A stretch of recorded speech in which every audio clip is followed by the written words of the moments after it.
Hello there. Hi. Welcome to Butterfly Effect, a podcast all about interviewing people.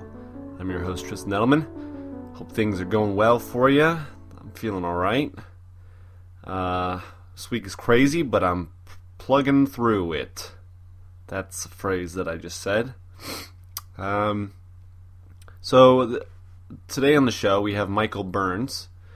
And Michael is a friend and the founder of the website Invisible Gamer. And he has another claim to fame. He worked on the redesign of the PlayStation Store, but we talk about that, of course. And I mentioned this in the last episode, but I was in New York last week and a half ago, and met up with Michael, who I had been internet acquaintances with through my work with Invisible Gamer and the stuff I'd written for them and stuff, podcasts and what have you. And we met up there. He lives in Brooklyn. Got some great lunch. Walked around Brooklyn, and it was a good time. And that was after we talked, and you'll hear us kind of making some plans, kind of, for when I was going to be there. And then it all went well, I'm happy to report. And Michael and Invisible Gamer, by extension, are a big part of why I'm even making content, making this podcast, doing anything in this sphere, not fear. I owe Michael that, and we have a good conversation. It went really well. I have nothing else to report. I just, usually sometimes before the show, I say some things about myself. There's nothing going on. I've just been plugging along. I keep saying that. Trucking along? I don't know. It all sounds dumb, I guess. But I'm excited for projects and things coming up in the pipeline. So, at some point I'll talk about those, I guess. Anyways, enjoy the conversation I had with Michael, and I'll see you on the other side.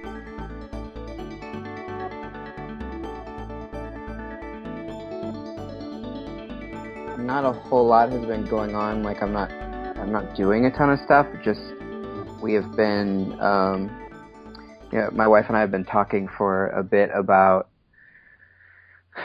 leaving New York. Oh yeah. I mean, we're not leaving this year. We're the plan is to leave next year, but To where? Yeah, that's what we've been talking about. It's sort of like we will have been here for 4 years as of next year. I think originally she wanted to leave this year, but then what sort of happened was, like, we sort of talked about vague ideas of what we would do, and where she might go to grad school, or will she go to grad school right away, or will we have a kid first, or what are we going to do? And I had sort of kept a couple of possibilities open for her, thinking she would appreciate, if I said I guess originally I was saying that we should figure out where she wants to go to school, because she's a psychology student, and as I'm sure you're familiar with, there are different schools of psychology, and here in New York, I don't know if your girlfriend is into psychoanalysis and Freudian theory and all that stuff, but that's sort of the main pool of psychological thought in New York City, which my wife doesn't actually believe in at all. She thinks... Well, yeah, Freud is didn't they just prove that guy?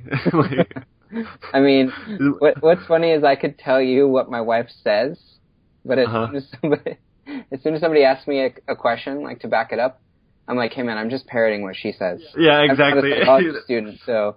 That's what I say about anything. I don't know anything. I just say what other smart people say. Right, exactly. And she's much smarter than me when it comes to that stuff. But she doesn't really believe in that stuff at all. And so we've been talking about potentially going to Washington, which is where the Gottman Institute is based, which is the school of theory that she is focusing her studies on. And Nintendo's there as well. And if I ever got the balls to apply there, there you go. But I was going to last year, but I decided against it for reasons I don't necessarily want to talk about, but I could. Yeah, but anyway, we've also talked about moving to Petaluma in California, which is in the Bay Area, but it's not like close to the ocean, right on the ocean like a lot of the Bay Area. So, but I was looking at a house, like renting a house there yesterday, and it was like $1,000. I was like, it's like I can't. How is anyway? I couldn't believe that, and so yeah, we're figuring it out, but that's sort of the big thing right now is where are we going to be, when are we going to leave, what are we going to do next? And the good thing is that's a big question. Yeah, I can at least take my job anywhere. I've already told my boss that we're going to be leaving potentially next year. So, but that I didn't want to leave the company. He said, yeah, okay. So. Yeah, so that's good that you can go where she needs to go because you have the gig that can go anywhere, basically. So exactly, and it was me that brought us to New York. I mean, she agreed to it, and she was excited about it and loved the idea. But it was, it was my dream, and so it's good that I'm like easily able to be in a place where, okay, well now it's time to do something really big for her. So yeah, wherever that ends up being. Well, I'm going to be in New York in March. Oh yeah, when? 4th to the 13th. 4th to the 13th? Yeah. I'm going to be in Michigan on the... One sec. I'm going to be in Michigan on, from the 11th to the 13th, Friday, Saturday, Sunday. Oh, okay. Yeah. My friend Adam's friend organizes a game, like a PC game convention out there, I think, called Gamers for Giving. And so we're just going to drive out there and, we're going to drive, sorry. How long of a drive is that? I think it's about 600 miles, so it's a long enough drive. Yeah. That's one thing I've been doing this week is spending a lot of money to get the car working and operable and all that stuff, and then he took it to Boston, so. But yeah, I'll be around, before that. I'll see what's going on, but. Where does excuse me. Haley. Right. I was about to. Where does Haley live? Lower Manhattan. Lower Manhattan. Do you know what neighborhood? No. She lives. Do you know what? Pace dormitories. So it's like dormitories. Why do I say it like that? So it's like I think it's right down near Wall Street, but I don't really know enough about New York to tell you anything more than that. But. Okay. But I'll figure it out. Well, if it's by Wall Street, that's the financial district, which it's sort of boring if you're into nightlife and eating and all that kind of stuff because it's like people go there to work, but also it's got some of the most gorgeous architecture in the entire city and just so much history. If you think about it, that's John Hamilton is buried there, who created our entire financial system. So you mean Alexander Hamilton? Sorry, yeah. What did I? What? Yeah, Hamilton is buried there. So anyway, it's one of my John Hamilton. It's one of my favorite. It's one of my favorite parts of the city. I used to go there before I had a steady job. For a few months, I would go there every week and have lunch on the water and gaze at the Statue of Liberty. But anyway. Yeah, she sent me pictures of she went by where he was buried and stuff like that. So, because she's minoring in history, so it's a cool place to minor in history. Yeah. But she's coming back after this semester. Too expensive. Oh, I see. So yeah, it's too much. So one semester or two? She'll have been. She did two. She did the full freshman year. That's awesome, though. I mean, that's. Yeah. Yeah. But I'm gonna take the opportunity to go to New York myself. How old is she? 18. Yeah, man, that's really cool. I still regret not being able to come out here in my 20s, and I mean, I get to see the way that the new experiences have shaped my wife, who's in her late 20s now, and yeah. That's really awesome for her that she got to do it for a year. I think so too. And I'm happy for you that she gets to go back. Yeah, me too. Yeah. All right, so what do we even talk? We're just shooting the shit. But so where did you grow up? I grew up in Sacramento, California, specifically a neighborhood called College Greens, which is right near the ultimately right near the school that I ultimately got my like little film degree from. So that's why it's called College Greens? Yeah, because it's right near... college? Because it's right near Sac State. Oh, okay. And well, how was it growing up? How was it growing up? It's a big question, but was it fun times? Was it hard? It was, it was a mix. Life? It was life. It was a mixture. I would say back then, the things that I can remember sort of two distinct sets of circumstances. One was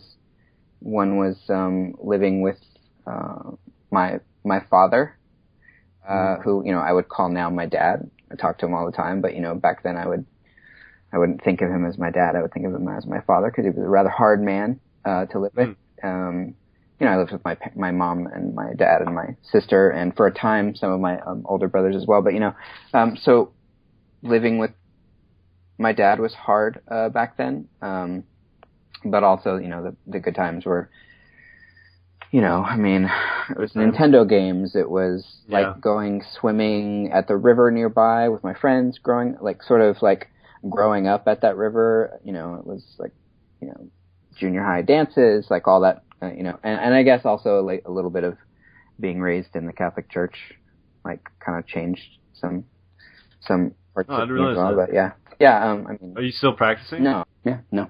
I could talk more about that, but I'm not. Are you was that like a conscious thing to like go away from? Like, how was were your parents super strict about it? My dad was. Maybe that's like too simple, an oversimplification. My mom was. I don't think my mom didn't care as long as she was able to, be with God and somehow, whether whatever religion it was. And at one point my dad just wanted to join the Catholic Church, and so we did that. And there was, I wouldn't say it was like strict in that I had to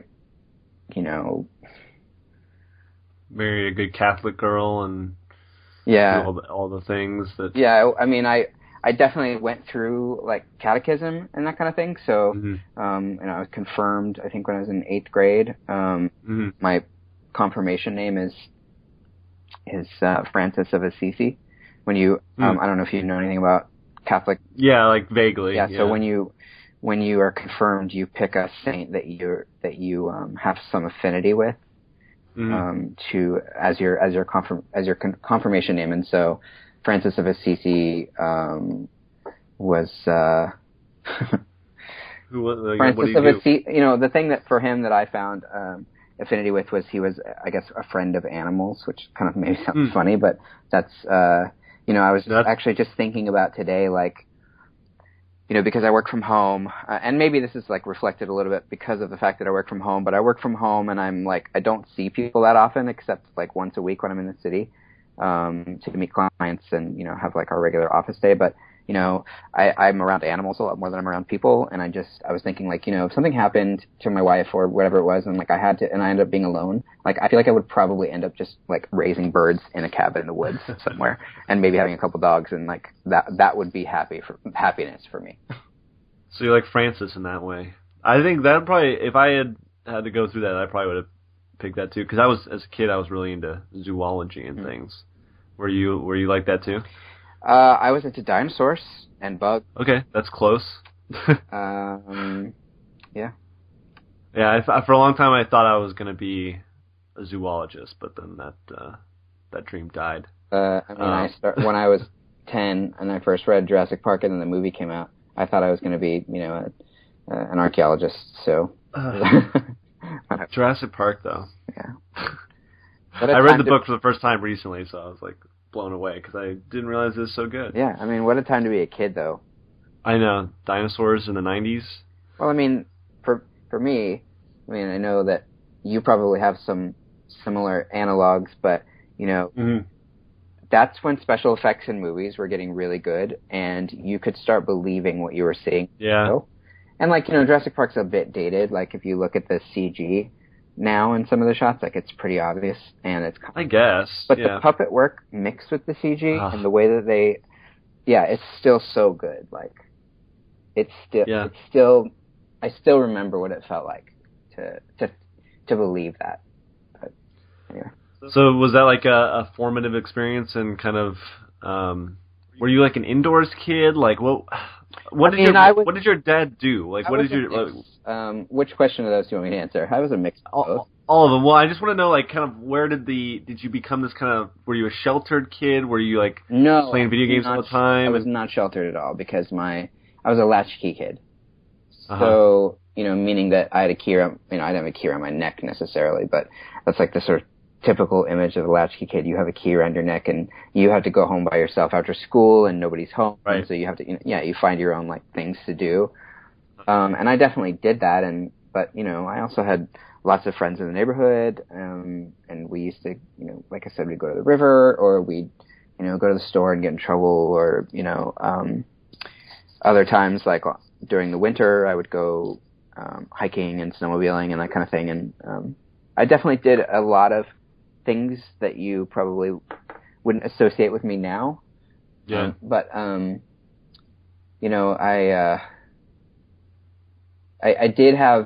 had like my core group of friends from elementary school and from the neighborhood that I saw regularly. But I think after junior high, really after high school, I stopped seeing my friends like as much, aside from the neighborhood kids, and so I did end up staying inside a lot, and like that was when right around the time when I got a computer for the first time, and so I started like messing around with like basic programming and all the things that you could do with a computer, that like this whole other world.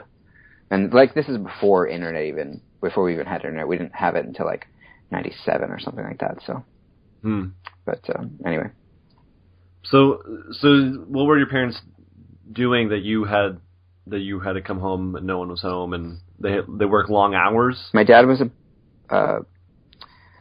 private detective, but for like corporations.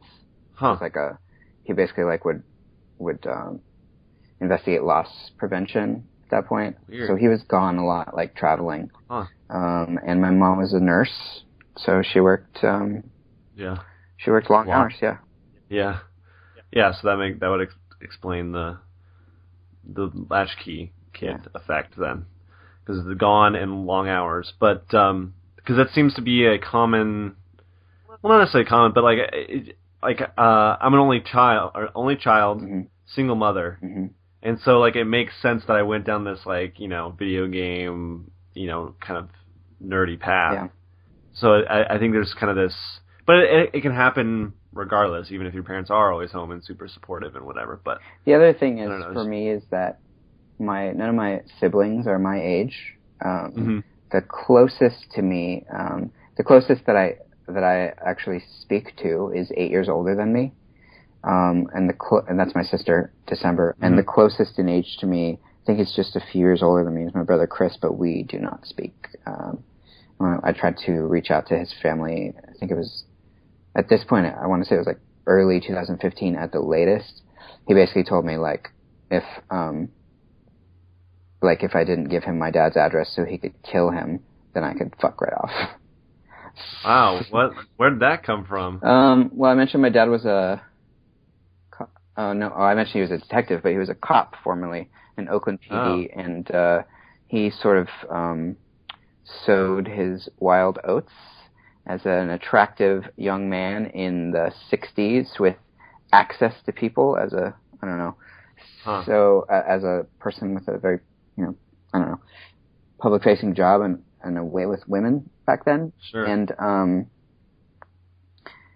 so, all of my siblings are like half siblings. Oh, okay. And Chris's mom was kind of crazy, and they didn't stay together very long, and his mom was a drug addict, and so he just had a rough life, and he blames my dad for it, and it's a whole long thing. So how many brothers, how many sisters? I have two sisters, one of whom I didn't know about until I was like 20. And she's actually, I think, the oldest. And then I have 4 brothers. And every single one of them is half? I mean, they're all half to me, but like 2 of them are twins. Ron and Jerry are twins, and then their older brother John. I think they all have the same mom. And you're the youngest of that whole I'm the youngest group. Yeah. And so what was the living situation like? It was just you, it was mostly mom and your dad? It was me, my mom, my dad, and my sister when I was growing up. Okay. And, there are pictures from when I was a baby where some of my brothers were there for a time as well, but I don't think they were living there regularly. Well, did your parents stay together for? Yeah, for my mom's whole life. Well, I mean, until my mom died. Yeah, they were together for, let's see, so about 21, 22 years. Wow. So he settled down? Mm-hmm. I mean, as far as I know.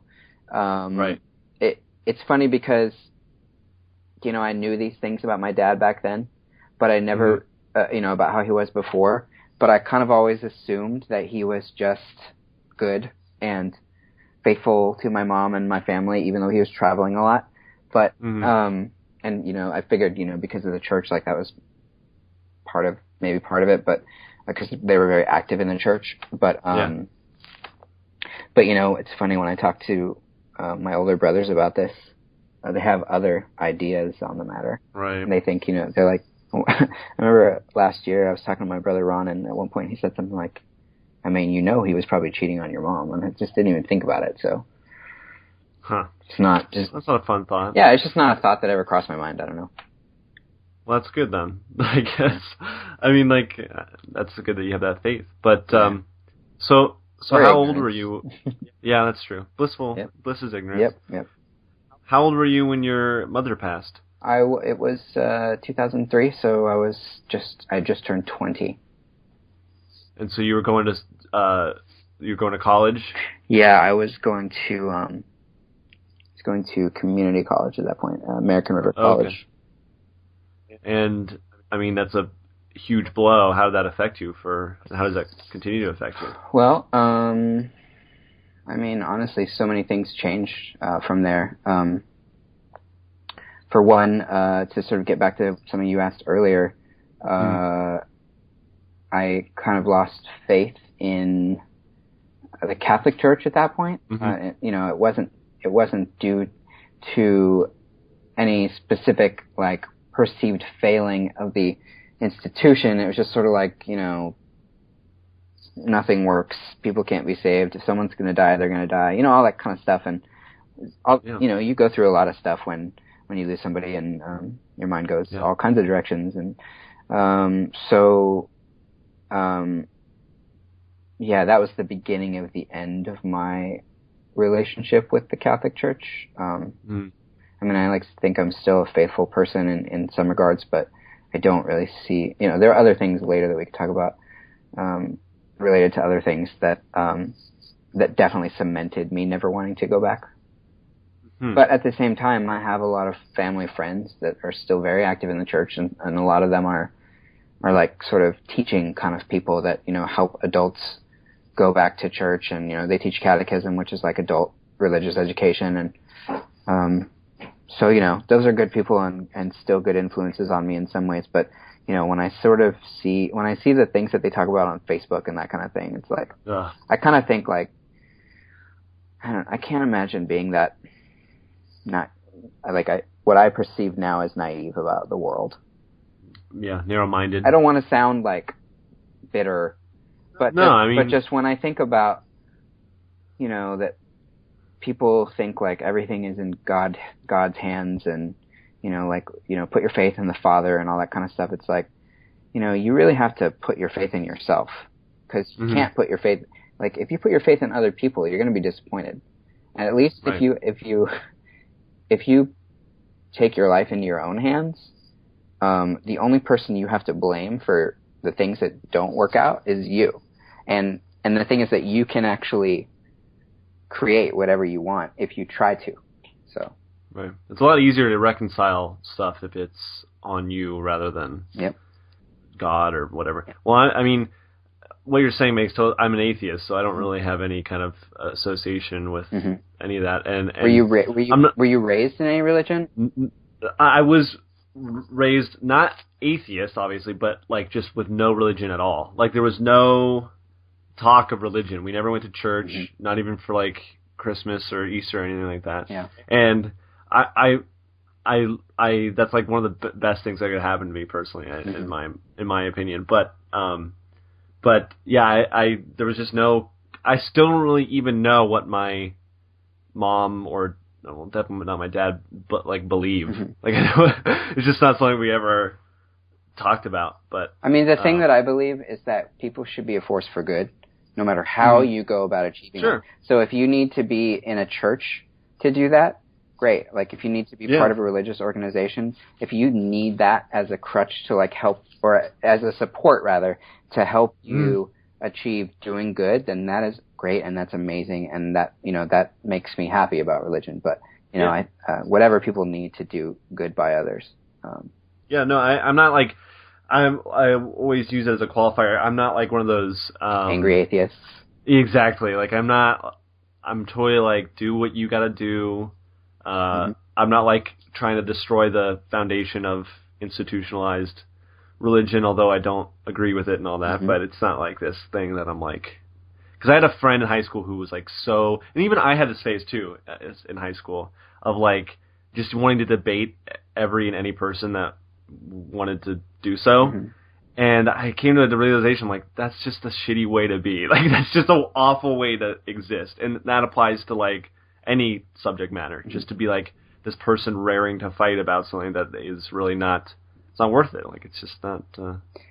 That relevant, I guess, but I can give you two examples where, like, things that completely turned me off about organized religion and why, like, when I think about raising children, I sometimes think like I want them to believe in something. Like, if I'm being honest, the main reason that I have any kind of faith in like a possible afterlife now is because I miss the shit out of my mom. And I know that when other people die, like, I'm gonna want to see them again. You know what I mean? So I like to hope, and I feel like if I just believe in it for myself, like, whatever, like that's the main reason I have faith in life, and that's same for a lot of people. But when a couple of things happen, like that just like put doubt on the idea of organized religion, which is I went back to St. Mary's, which is the church that it's actually where I went to junior high. I didn't know. So you were in Catholic school for a little bit? Yeah, I mean, from junior high to high school I was. I was stealing a lot when I was like in 6th grade. I was like shoplifting a lot. Wow. And for a little while after that as well, but I got caught when I was at a Rayleigh's with my dad, Rayleigh's supermarket, with my dad. Stealing Rice Krispie treats, and like it's really stupid because I had gone and I had like taken the box, right? This is one of those things I'll never forget, like all these specific details, but I'd taken the box from the whatever processed snacks aisle, and I'd taken it to the toy aisle where I thought nobody would see me, and I took some Rice Krispie treats out, I put them in my pocket, went to the bathroom and ate them, and then I like came out, went around, did my thing. My dad was shopping, I was with him for a little bit. And then he was like gonna check out. I was like, okay, I'll be right back. And then I went and grabbed more, and I put them in my pocket. And then we're leaving the store, and this security guy stops us, and he says, Michael, because he had heard my dad say my name. He's like, do you have something in your pocket you want to show your dad? And I was like, no. And I started like getting really scared. Yeah. He's like, no, I do not want to show him. And the reason I didn't want to show him is not just because of sort of what I described about him already, which is that he was a very kind of hard man to grow up with, but he also was formerly a security like chief there. Oh. And so it was really embarrassing to him. And basically, on the way home, they took my picture, which I think they're not supposed to do because I was like 12, and they said that they'd be watching me until I was 18. I don't even know. That's weird. But anyway, I just remember on the way home him telling me like. do we not give you everything you ask for?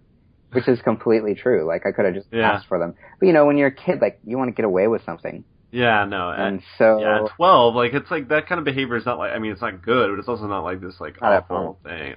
And that's why I went to Catholic school and kind of lost touch with all of my good friends in elementary school. And I made friends in junior high, and some of them went to the same high school as me. But anyway, so I went back to St. Organized religion. Yeah, so I went back to St. Mary's for Christmas, like a midnight mass kind of thing. The year that I met my wife, I went there with her for midnight mass because my sister really wanted me to go, and my dad wanted me to go. And I introduced Dee Dee, my wife now, to the deacon who was like giving the mass. The deacon, his name is Luigi Delgado. He's a close friend, and he actually also officiated my former marriage. Mm-hmm. And you know, I assume he hadn't heard much about what had happened to dissolve my marriage. But basically, I just remember at midnight mass introducing him to Dee Dee, and just this really awkward, like, silence. Like judgment? Like, I perceived it as that, whether it was true or not. And I just remember thinking, like, you know, fuck this, because you have no idea. Again, This is all me. Like, I don't know what he was thinking, and I could have asked him because we had been close, and he was still close with my father. You know, I was like, fuck this. You have no idea what's been happening in my life in the past couple of years. You have no right to judge. And that kind of thing. And like, that was one of the reasons why I never went back, because they don't know what happened to dissolve my marriage. Yeah. And then the other thing was a couple of years ago, and this person's not Catholic, but he's like a very involved religious person, and I don't remember what subgroup of Christianity he believes in, but I just remember a couple of years ago he helped me edit my final, like, my thesis film in college. So I was like really close with him for a bit, and then he started going off on this, you know,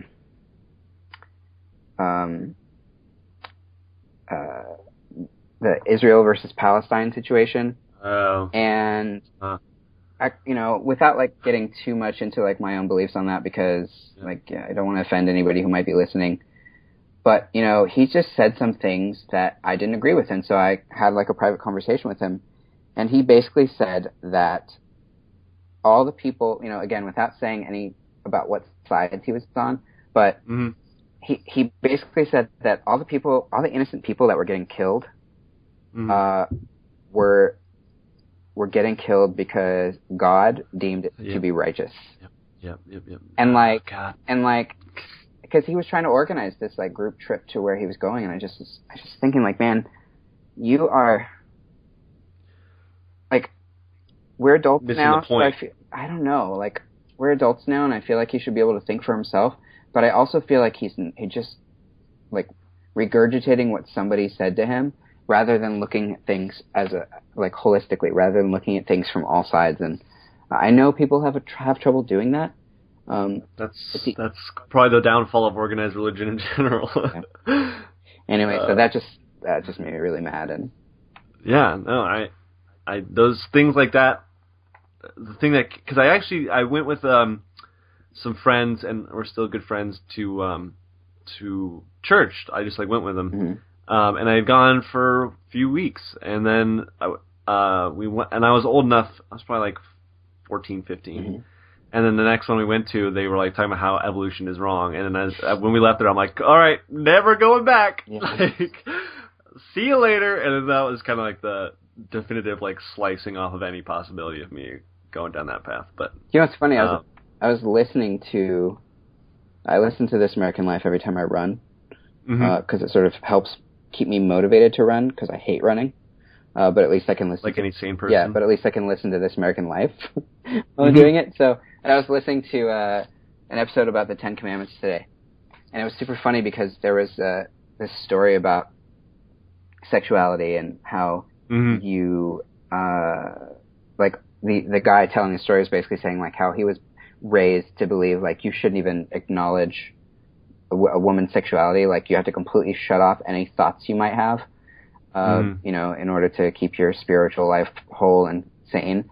But you know, he the guy telling the story was like talking about how, you know, he would like masturbate, but then he would write about it in a journal, but he would like put it in code because he was so embarrassed, even though it was like his personal journal.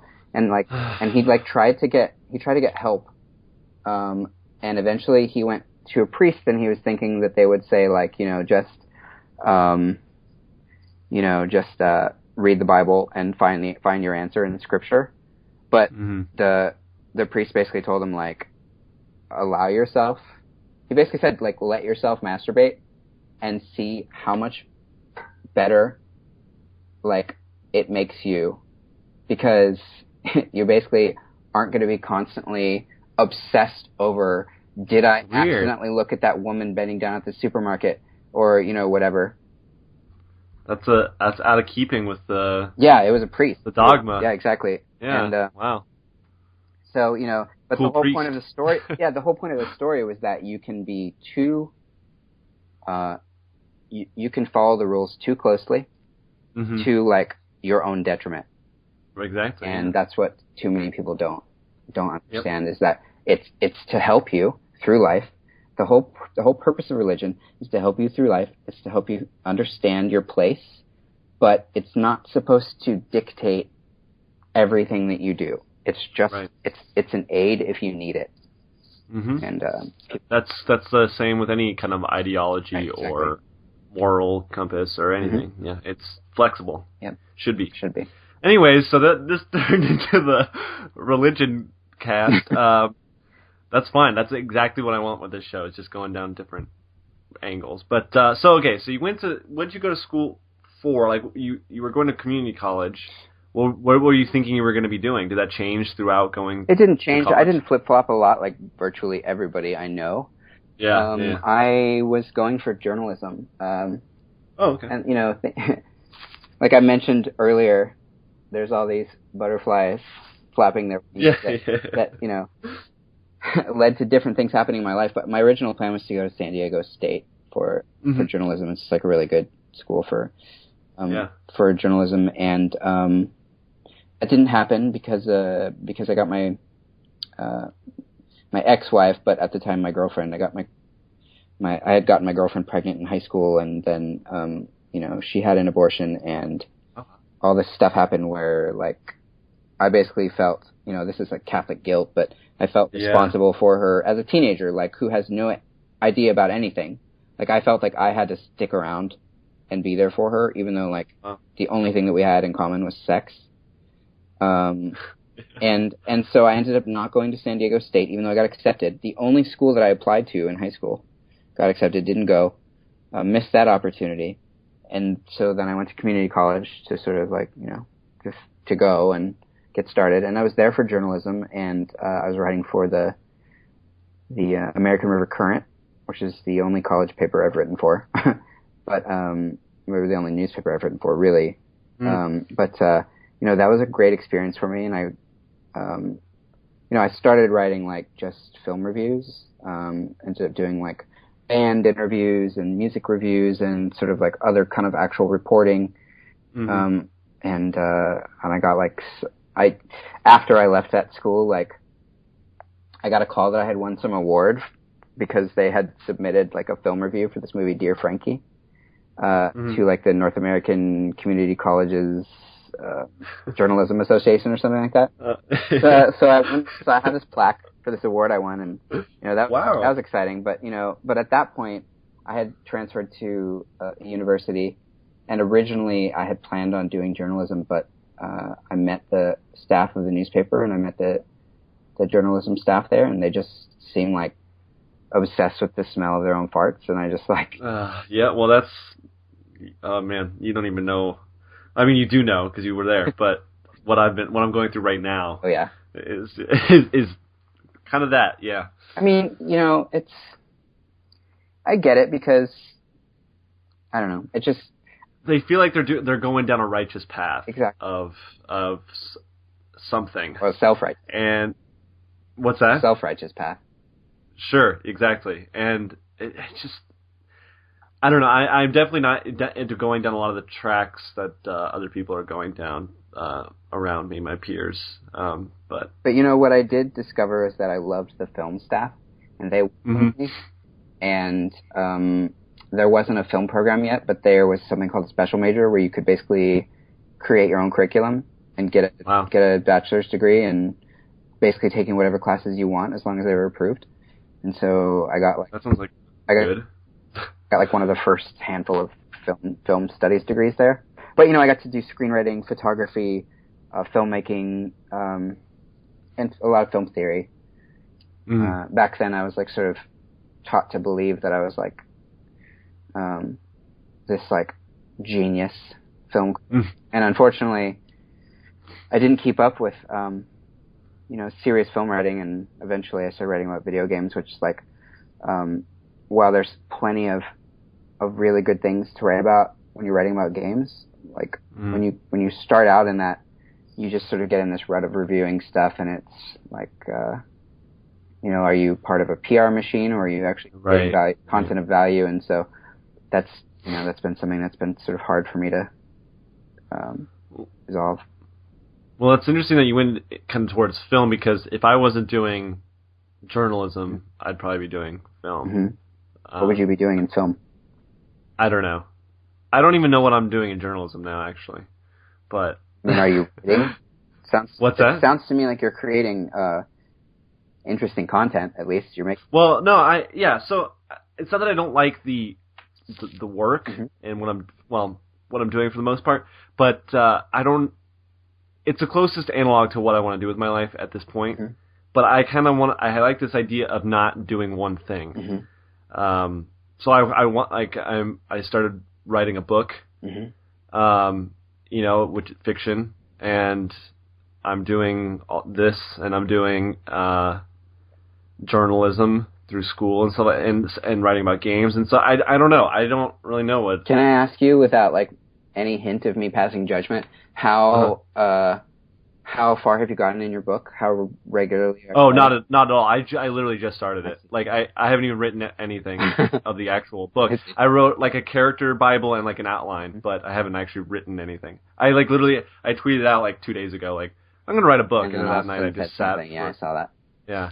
So I just was sitting there like for 4 hours that night, just kind of plugging away at the idea I had. But that's cool, man. Yeah, I've had a few book ideas, a few script ideas, and ultimately I write the ideas down, and maybe a treatment here and there, and then I file them away, and I never go back to them. Well, that's kind of like I want to do that, but follow through. Like, but even the things that for select few, like if this goes nowhere, oh well, that was something that I worked on, and it kind of, again, the butterfly effect. It led to something. Yeah, I mean, exactly. The thing is, like, no matter what you finish, everything you create is going to contribute to something somehow. Like, you might. You have a character bible for your book now, and you may never write that book, but those characters may stay with you for your entire life. Mm-hmm. And like suddenly you're 45 and you're ready to write a book, and you've had time to grow with these characters who have, maybe not been in the forefront of your mind, but they have been kicking around with you as you are experiencing your own life. And so you actually know how to write a book at that point, because you've been living and they've been living with you, if that makes sense. Right. Yeah. No, I feel like a lot of the shit that I'll pump out like that right now would not be good. Like, I feel like I need more life experience before things flourish better. But at the same time, I want to try right now anyways. So. Well, you're experiencing life now, so just keep doing it. I'm literally breathing and living at this current moment. But so what did you do out of college? What was the first thing that you did? Did you just kind of bum around, or? Nope. Big job right away? Yeah, pretty much. Not exactly what I wanted to do, but it's led me to where I am. What was it? I mean, just to start, like at the time I was working at Barnes & Noble. I had been there for a while. when I graduated, my ex-wife was really putting the pressure on me to get a better job. Was she your ex-wife at that time? No. Okay, she was your She became my wife. She became my ex-wife shortly after I graduated, which I will explain. But no, she was putting the pressure on me to find a job, and I applied for, at least 30 jobs, all film related. Most of them in the Bay Area. Sacramento is like 100 miles away from the Bay Area, from San Francisco, so it's not too far from there. And I was getting nothing. I had actually met like a key production assistant on Spider-Man 3 when I was visiting New York for the first time. And he had I was trying to work on an arrangement with him to like do some work. But here's the thing is like, I was 23 when that happened. Super naive. Yeah. Go to New York for the first time, meet somebody on a movie set. They tell you they can give you work. Like production, it sounds perfect, but when you think about it in retrospect, a production assistant is like, whether or not they're the key PA or not, they're still the lowest person on the totem pole. They're there to like give people coffee and to keep people from walking onto a set. And so when, you meet a guy who like seems like he's living the glamorous life and he tells you like, he's got a job for you potentially, like you're gonna like, if that's what you want, you're gonna try to pursue it. And that's what I did try to do for a little bit. Like right before I graduated, I actually was, I thought like maybe this was never even real. It probably wasn't, but I thought I was going to go work with him in LA, and I was actually trying to find an apartment to rent, which like without my wife, just so I could like get that experience, and ended up falling apart, not working and whatever. But eventually, just right after I ended up taking like a state test, like for a state job, a government job, basically. For what? I mean, you take a test for like an entry level position. But like what was just in general, just to have that submitted, or were you looking at specific? Like no, you do that. I mean, in order to get state, like this is like basically a state job is the thing I never wanted to do, but because I was getting so much pressure from my ex-wife, my wife at the time, I had finally like taken this test so that they might offer me jobs. Got it. Okay. Yeah, so you have to take a word, like a typing speed test and a couple other kind of things, and then 6 months go by and they start sending you job offers if you pass. That's pretty much how it works. But so right as those offers started coming and I was about to like kind of break down and take this job that I did not want because of the pressure at home, I got a call from someone named Q Williams, who I haven't worked with in a long time, but I'm still probably 5 years, but I'm still in touch with him regularly. He's sort of like my mentor. Still, I think he's one of the greatest men ever alive. Well, but that's a big thing. That's what happens when you find somebody who champions you, as I'll explain that he did. But anyway, I got a call that they wanted some film reviews, like little capsule reviews, and this was freelance work, and so I worked at my bookstore job and 40 hours a week, and then I would go home and work all night on these reviews, like pumping out like 100 of them a week. And then during that time, like right as that job started, that gig started, I really should say, was when my wife at the time told me that she had like been fucking some other guy. And it wasn't entirely like unexpected. Yeah. I mean, I'd never done anything like that to her, but then at the same time, like I wasn't exactly innocent in the situation. But still, oh God. Yeah, so that happened, and so I had to tell Hugh and Kaz, the other person who was giving me the work, also still a friend of mine, that I can't focus on this right now. I got to deal with this stuff. But I'll get back to you in like a week or two. And like a week or two went by, and like Q called me and said, hey, we really love your work and we want to talk to you, but we want to actually talk to you in person. So you're going to have to leave your apartment in Sacramento and come visit us in Emeryville and they offered me a job when I got there. And, you know, I just remember, I will never forget him saying that to me during my interview, that the way that the world is supposed to work is that you work hard and you get rewarded for it. And they wanted to reward me.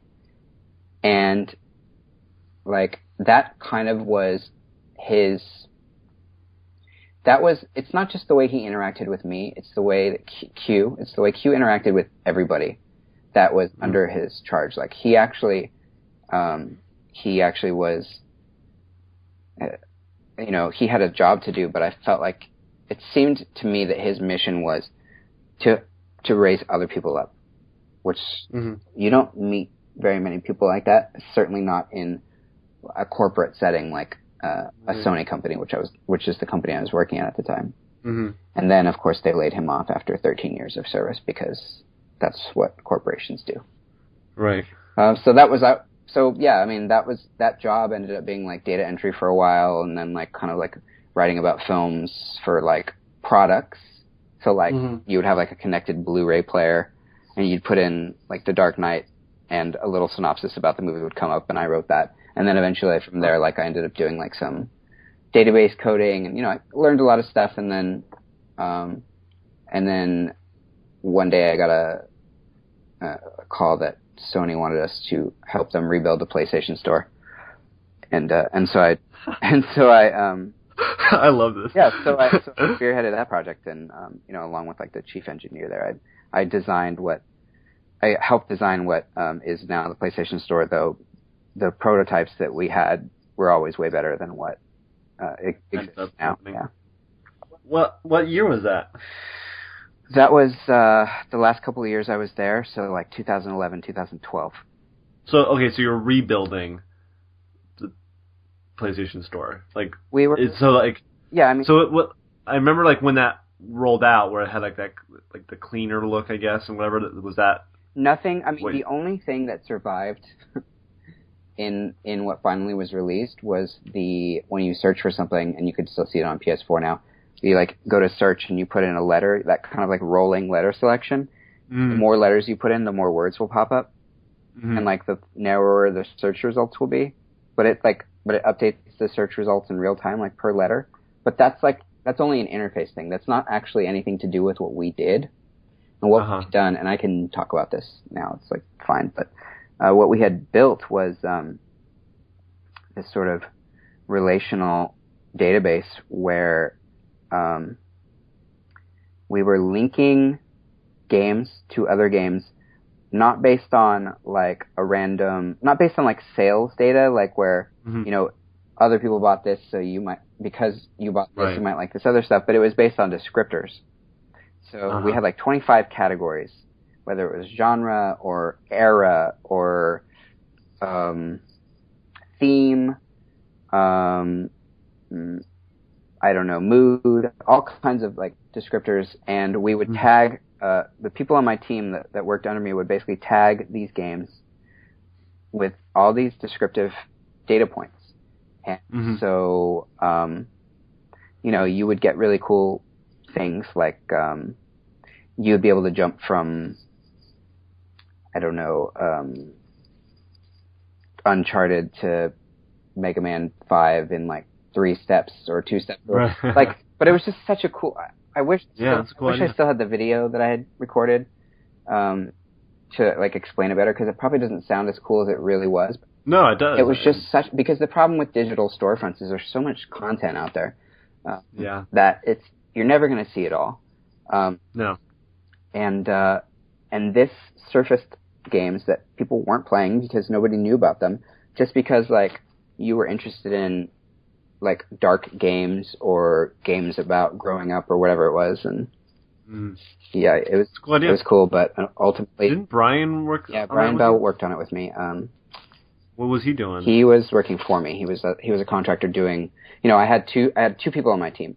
I had one employee, a guy named Peter Galvin, who's a funny guy and a friend of mine, sort of still, and then I had Brian Bell as a contractor who was doing the same thing, just like tagging games with descriptors.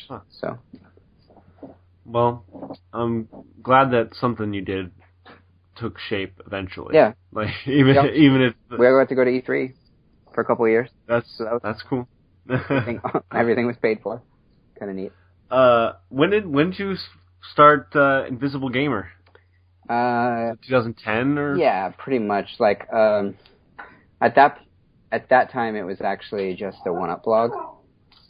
Oh, really? I didn't realize that. Yeah, I mean, so the reason I started Invisible Gamer is because, like when I finally made the site, it was probably 2011, late 2010, early 2011, and it was because I was going to E3 for my job, but I also wanted to get into the stuff that only journalists got into, like the press conferences and that kind of thing. And so for a while I was able to get into those kind of events by saying, here's the thing I wrote at 1UP, and it's not just like, here's my personal blog, but it was like, Jeremy Parrish featured this content on the handheld blog or awesome. Whatever it was. And so I had like some legitimacy, but it was sort of backdoor legitimacy. And so, sorry, I was just kissed. Oh. That's fine. On the head. Made my speakers go off, or my headphones go off staticky. Anyway, it was weird. But appreciated. But anyway, it was like backdoor legitimacy, and but I needed to, after the first time I did that, I wanted to see if I could, like, there was a couple I couldn't get into for whatever reason with 1UP, and so I started just pushing all the content over I made a site, came up with like the shittiest name I possibly could have. And then... Well, Invisible Gamer? Yeah, I'm not a fan.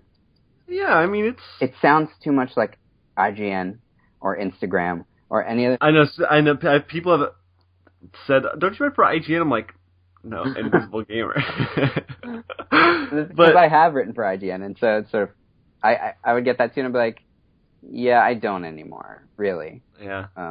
I did try to recently. I tried to get them to give me the Mother 3 review. I know, I saw that. I was involved in that. Right. That's how this even came about. That's right. But anyway, yeah, so I built the site, and, it got me in a couple times, and eventually it stopped getting me in, so I don't know. But that's how I was born, because I wanted to, like, sit inches away from Shigeru Miyamoto or whatever. And so, obviously, you had this, throughout this whole span of time we've just talked about, you had this love for games. Mm-hmm. Sure. And were you keeping up, like, most of the time, or were you kind of phasing in and out and really really feeling the love for, like, the retro stuff? I know that. At that point, I was, like, mostly keeping up. Mm-hmm. I mean, like, any average, any game fan with, like, an average income. So I was playing what I could. Uh-huh. And eventually I started getting review copies. Right. Yeah. And so, I mean, I love Invisible Gamer because it, a lot of, like, I don't know what, it's hard to put into words because because it was just you for a while, right? Yeah. Invisible Gamer. Yeah. It was just you. Yep. And then Brian. When did you bring, Brian was the first to come on? Mm-hmm. And then he just found all these people. Right. It was just kind of like this, like, fostering of, like, good ideas. Like, I don't know, there's something about the stuff we do on the site when we do it now. Right. So it's just very busy, but I just feel it's very special. Like, I don't know. So something you did initially created that mindset. The thing is that there's another reason I created it, which I'd actually already been doing a little bit of this at IGN, which was I had been doing some, around late 2011, they started giving me games to write about them but not pay me kind of thing. Like, they were basically having me write previews on a blog because it was only Rich, George, and Audrey Drake at the time. Yeah. And they were super busy with a ton of stuff, and so basically they had me writing Nintendo preview coverage and for them and paying me in games, and eventually that turned into freelance work. But as I was doing that,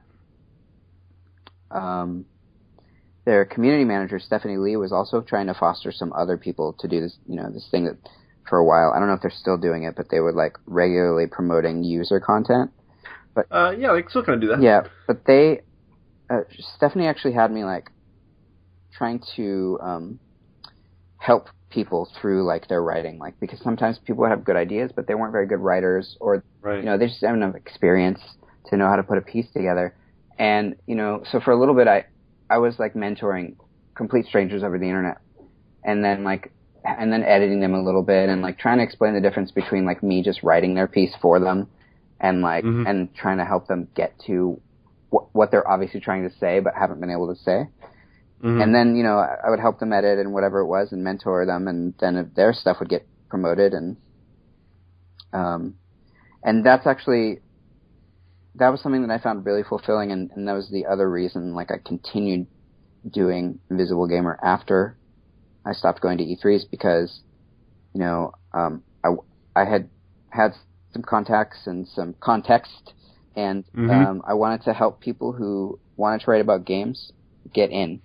And so the whole original idea was, you know, we would get like maybe college writers or people who weren't very good writers, and help them become the writer that they wanted to be, if it was possible. And in some cases it wasn't, but it just wasn't a right fit for them. But you know, I think that's kind of evident in what you're talking about the sort of the quality of the content and that's still on the site. And as you said, we don't put a ton of it up anymore because everybody's busy, but I think it's a great, you know, I think what's great about it is that we don't have all these rules, and we're not beholden to an owner besides me, like the guy who has to pay the bill, but it's not a big bill. Besides the like dictator that you are. Yeah, I'm a jerk. But no, like I don't have there's not a lot of answers that have to be given for why we did something a certain way. And so whenever I get, like, you know, you might go and just create something.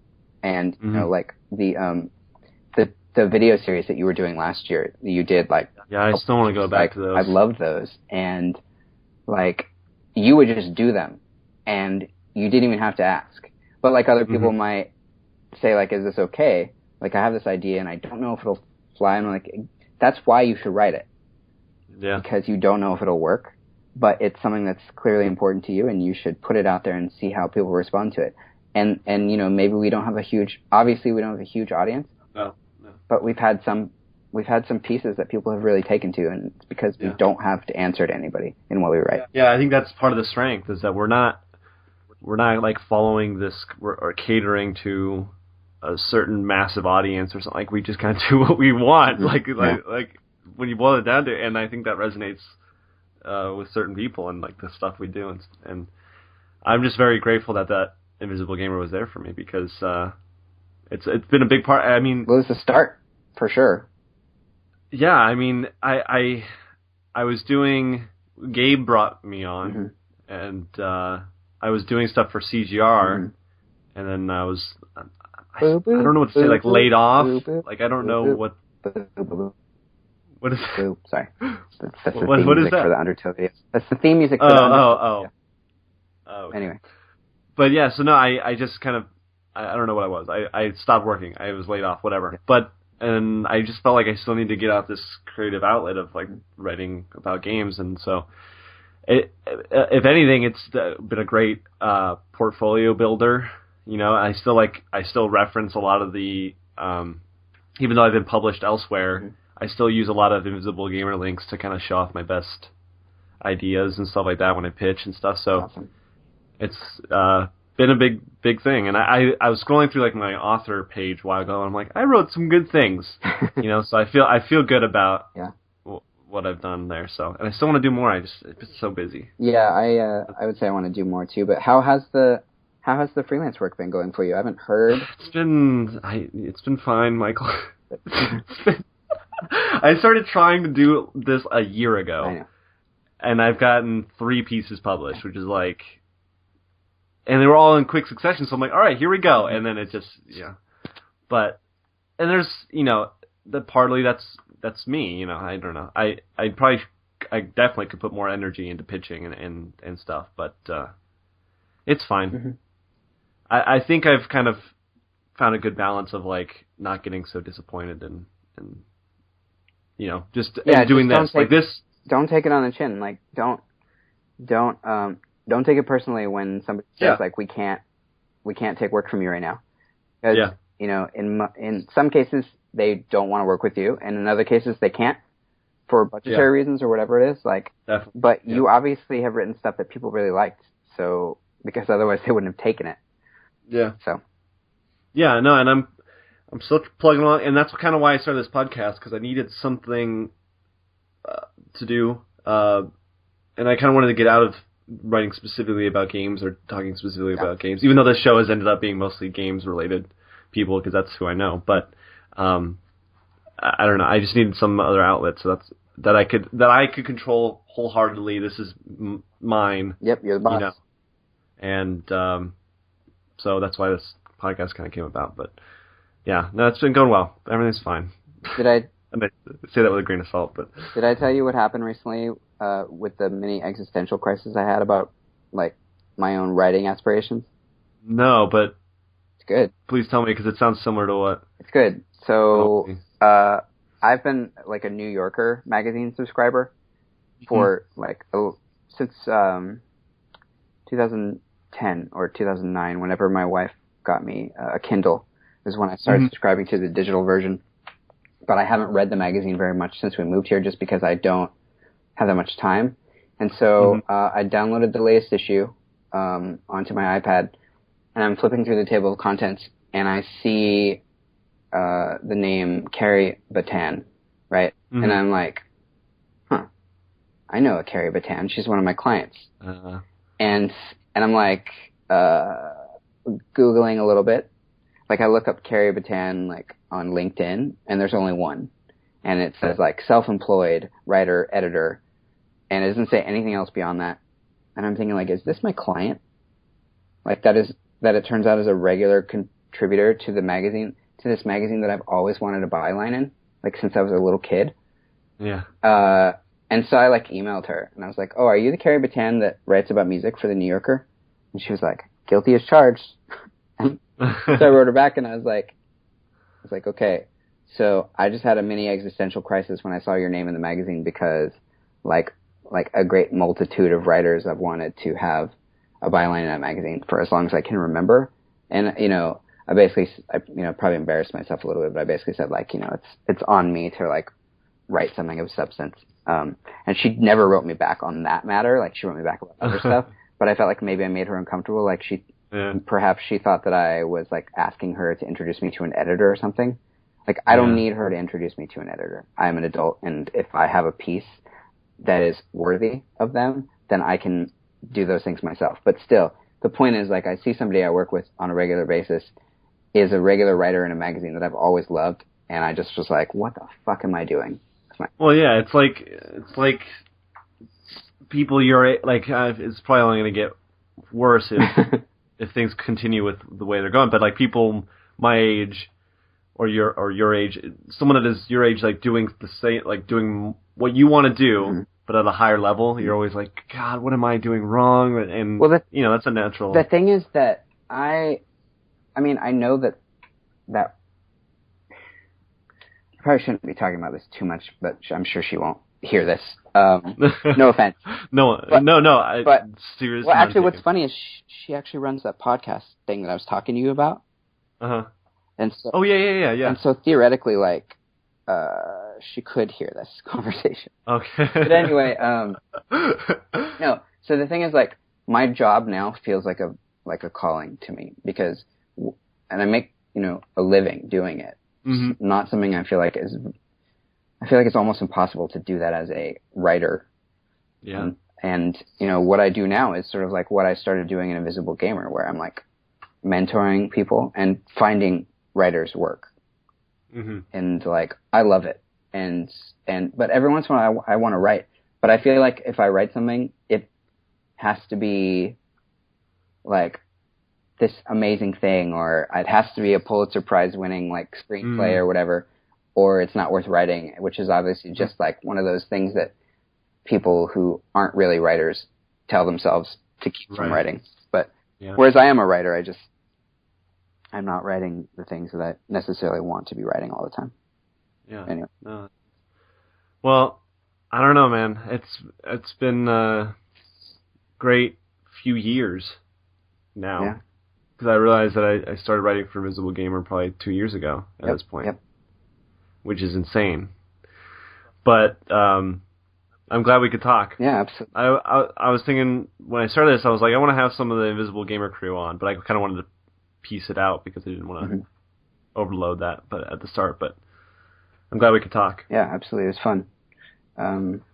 Hope it's a good one. No, it is. Like I said earlier, the way this conversation went is how I want them to go. Awesome. All the time. So, and they've all kind of gone like that too. I think that it's been fun doing this. This is talking about a calling. I'm not making a living off of this, obviously, but I think this is it. Like, I think this is like just talking to people, which is, you know, a very privileged thing to want to do, but it's just like it's what I want to do. I mean, maybe this is not what you're thinking, but I think one of the best things you can do for people is let them tell their story, whatever. Yeah. Like, no. Whatever that medium is, because everybody wants to be heard. Yeah, no, I don't mean like literally like a podcast where I know. I'm just saying it's a great thing that you're doing. Keep it up. I'll try.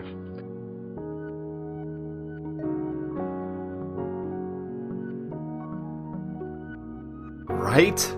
Great talk with Michael. I legitimately had a ton of fun talking about organized religion with him. And I'm sorry if you got offended, but, you know, whatever. Next week on the show, I have Streeter Seidel on the show. Shouldn't end sentences with prepositions. Streeter is a very funny guy, writer at SNL and formerly of College Humor. And I was excited to talk to Streeter. I was a big fan of him when he was at College Humor, and I like what he's gotten on at SNL, from what I can gather. What is, you know, his contributions to the show. And we have a fun conversation. Kind of a long one, I think. One of the longer ones. This one was also a longer one, so I like the longer ones. They're fun. So look out for that next week with Streeter. Alright, so if you want to keep up with the podcast and everything, you can like it on Facebook, Butterfly Effect Podcasts. Excuse me. You can subscribe on YouTube, Butterfly Effect Podcast. You can follow on Twitter at Butterfly Pod. You can follow me on Twitter at Ettletod, ETTLEDODD. You can email me at trettleman@gmail.com, TRETTLEMAN@gmail, with any feedback, people you want on the show, what have you. Yeah, podcast is, of course, is on iTunes, rate and review and all that stuff. And the podcast is hosted on Spreaker, so if you want to listen to it there, which is probably, you know, how you're listening to it anyways, you know, those are all the places, the YouTube, the Spreaker, the iTunes. It's on all of those three things. And, you know, I just want to give some thanks to any new listeners I might have, because recently an episode episode 10 with Derek Buck, it kind of sailed away from every other episode I've done. Like, I don't know, I guess Derek shared it, and a lot of people listened to it. So thank you to Derek and to all the people that are listening. And if you're listening now, stick around, you know? Keep listening. Forever and always. And I welcome any newcomers, is what I'm saying, which is probably everyone. So anyways, thanks for talking. Thanks for listening. And talking, if you're talking to your device of some kind. I can't hear you. I'm sorry. See you later.